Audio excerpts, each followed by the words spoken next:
Pastor, what do you say about women pastors?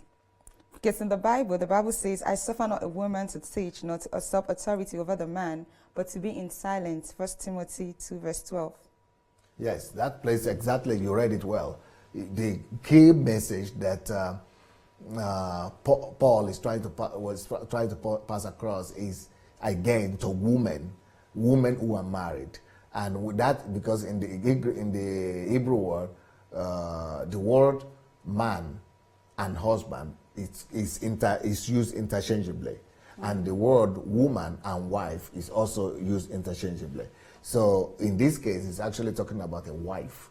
So God does not want a woman who is a wife to usurp authority over the husband and be teaching and be lecturing the husband. You know, it's going to be out of order.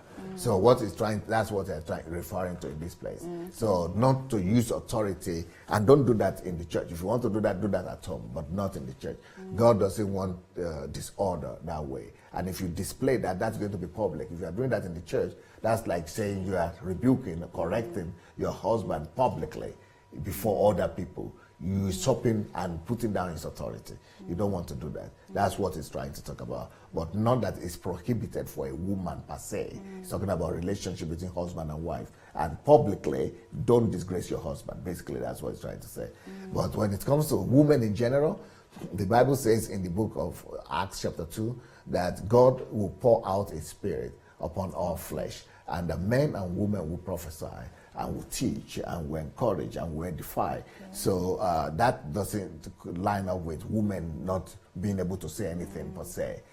We had women like Rebecca, we had women like Deborah, we had women like Ruth, we had women like Esther, people that were the mouthpiece of God in the Bible. Then you also have women like Julia in the New Testament. You have women, other women that in the New Testament, in the books of in the books of Romans and in the other books of the Bible that Paul was talking about, the grandmother of Timothy, for example, the lady that Lydia that say come to us in Macedonia. All those people were leaders. He was saying, okay, greet that lady who is the leader of your house church, or who is the pastor of your house church. So we have women who are pastors of house churches all over the New Testament, and they were women, and they couldn't have been leaders and pastors of those house churches without talking.